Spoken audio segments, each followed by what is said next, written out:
tax leaders, super busy people, what should they have at the top of their to-do list?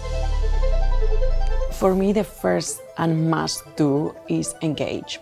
So ESG is presenting a very good opportunity for tax leaders to add value, but they need to engage with the business to understand what is the sustainable supply chain transformation journey, what is the broader ESG strategy, to understand where tax can add value. I think another one that is often an issue with things like environmental taxes or some of the quasi-taxes we get is just being absolutely clear who owns this. So who's responsible for compliance and for making sure that these taxes are paid and that we're gathering the right sort of data as well. Same as you sometimes get with, say, customs duty as well. It needs to belong somewhere, and something new like that, often it's not entirely clear.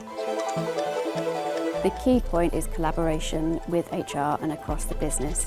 So really making sure that the value that tax adds to the successful implementation of these projects is clear.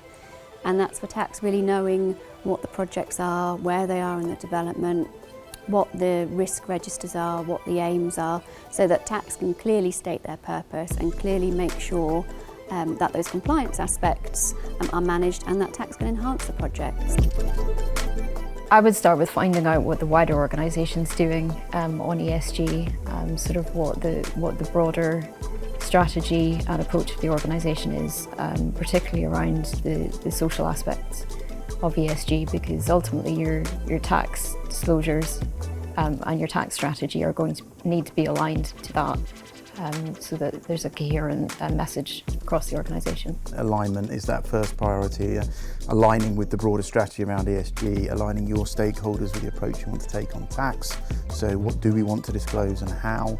And then I think having a plan for getting there. So what's that qualitative approach? What are we going to say about tax? How are we going to set that context? And then on the quantitative piece, what level of information are we going to provide?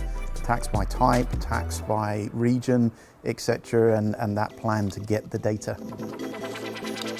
3 top tips for tax leaders around decarbonisation.